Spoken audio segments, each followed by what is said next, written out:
Fala galera, beleza?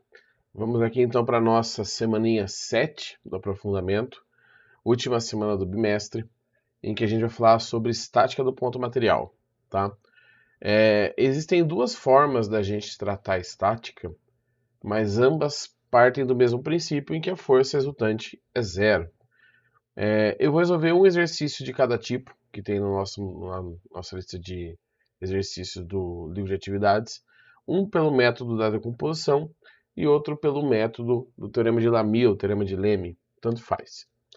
Bom, vou pegar aqui o primeiro exercício, que diz o seguinte: em uma operação de resgate, um helicóptero sobrevoa horizontalmente uma região levando pendurado um recipiente de 200 kg. Então, já vou anotar aqui que essa é a massa 200 kg, com mantimentos e materiais de primeiros socorros. O recipiente é transportado em movimento retilíneo uniforme, sujeito às forças peso, resistência do ar e tração, exercida pelo cabo, e inextensivelmente que o prende, que o prende no helicóptero. Ou seja, o cabo no stick não tem força elástica. Sabendo que o ângulo entre o cabo e a vertical vale θ e que seno de θ, vamos ver aqui, seno de θ vale 0,6 e cosseno de θ vale 0,8 e a gravidade vale 10 metros por segundo quadrado, qual a intensidade da força de resistência do ar que atua sobre o recipiente em newtons? Então vamos lá. Eu tenho aqui o objeto que eu estou analisando, tá? Que é, na verdade, objeto não, um ponto, que é o próprio objeto, na verdade, aqui, né? Esse aqui seria esse ponto aqui. E que forças que eu tenho agindo sobre esse objeto? Eu tenho a força do cabo para cá, a tensão do cabo. Eu tenho, por arrumar esse termo muito feio. Pronto. Eu tenho a força peso, que é para baixo. Nossa senhora, coisa horrível. Vamos usar a ferramenta de reta aqui. Força peso para baixo.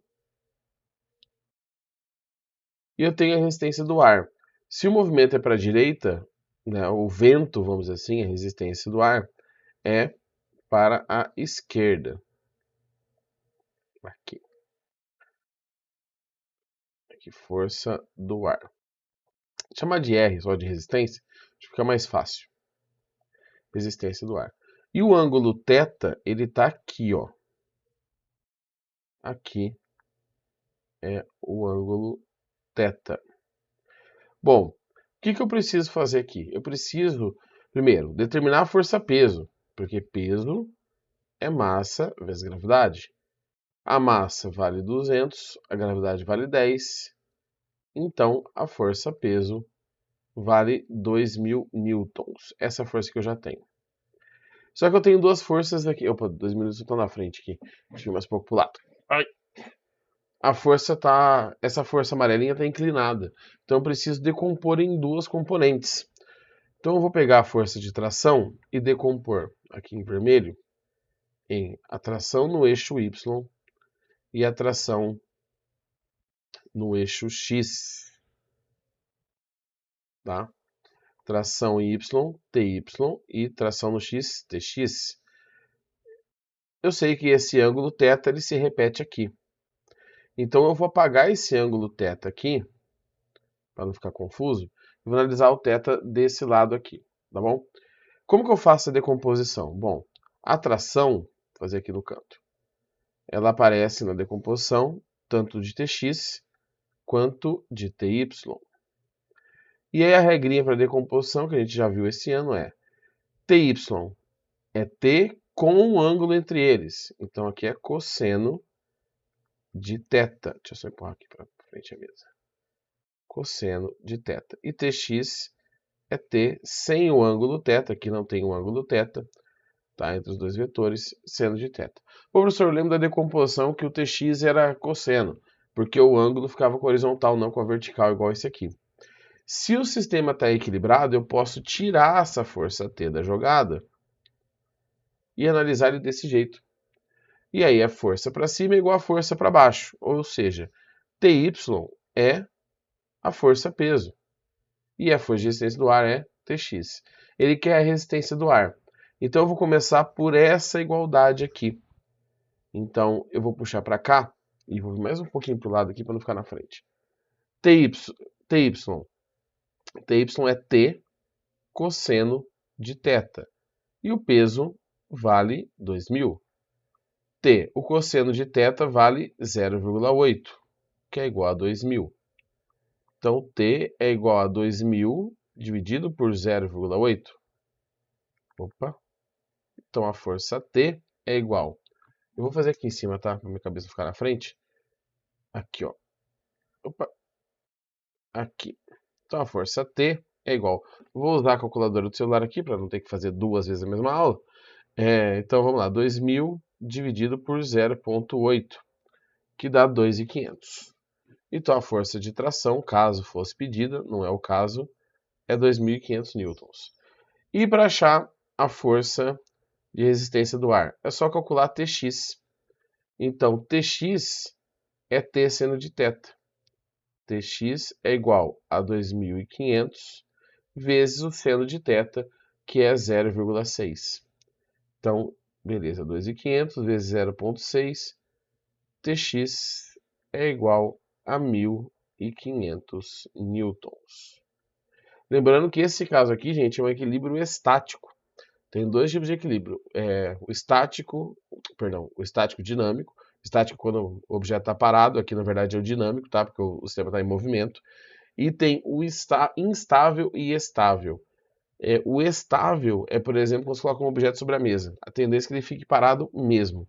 O instável é quando você amontoa, por exemplo, um monte de pedra e elas ficam equilibradas ali. Ou aquele joguinho de colocar pedacinhos de madeira, ele está em equilíbrio instável. Qualquer força que você faça para o lado, ele vai sair do equilíbrio. Beleza? Aqui, a questão 4 do material, que eu vou resolver pelo teorema de Lamy. Um semáforo pesa 120 newtons, é sustentado por dois cabos, que formam ângulos de 30 graus. Sendo o seno de 30 e cosseno 0,87, o seno igual a meio, né? Correto afirmar que a tração em cada um dos cabos. Então vamos lá. Aqui eu tenho que fazer o seguinte. Esse ponto que eu vou analisar é aqui, ó, onde os cabos se encontram. Eu tenho a tração para esse lado, que é igual. Ixi, fazer o risco contrário aqui é difícil, hein? Meu Deus, peraí, deixa eu usar minha ferramenta de reta aqui. A tração para o outro lado, tá, em valor, e o peso está para baixo. E o peso está para baixo. Agora, olha só. Vamos voltar para a figura original. Aqui eu tenho um triângulo, tá vendo? Se ali em cima é 60, aqui, se ali em cima é 30, aqui é 60 e aqui é 30. Então, o ângulo com horizontal aqui é 30, logo 30 com 90, né, daqui do 90 aqui de baixo, 30 com 90 dá 120. Então, esse ângulo total aqui é 120 graus. Aqui é a mesma coisa, né? E o ângulo aqui em cima também é 120. Tá? Então, como que a gente faz o teorema de Lamy? No caso que os ângulos são iguais, né? Mas para ângulos genéricos. Você vai pegar a força, por exemplo, a força peso está aqui. Vai voltar o vetor da força peso e vai encontrar o ângulo. Então, é o peso dividido pelo seno do ângulo oposto, que é o seno de 120. Isso aqui é igual. A tração, volta aqui a tração encontra 120. Então, tração dividido por seno de 120. Que é igual a outra tração, que também está oposta ao ângulo de 120. Então, seno de 120. Aqui é o seguinte, essa igualdade fica, eu acho que óbvio para todo mundo, que o peso e as trações são iguais. Porque seno de 120 cancela com 120, fica peso igual a tração. Então, no caso, se o peso é 120, a tração também é 120. Professor, como que eu resolveria se os ângulos fossem diferentes? Bom, seno de 120 é igual ao seno de 60. Tá? Essa relação trigonométrica é verdadeira para o primeiro e segundo quadrante. Se alfa alfa mais beta dá 180, dois ângulos genéricos, por exemplo, 60 mais 120 é 180 graus. Então, o seno de um é igual ao seno do outro. Então, o seno de 60 é igual ao seno de 120, o seno de 150 é igual ao seno de 30 e por aí vai. Tá? Então, esse é um outro jeito de você resolver o mesmo tipo de problema. Pessoal, a atividadezinha está lá no site, no Class. Qualquer dúvida me procure durante a semana. E é isso aí. Falou!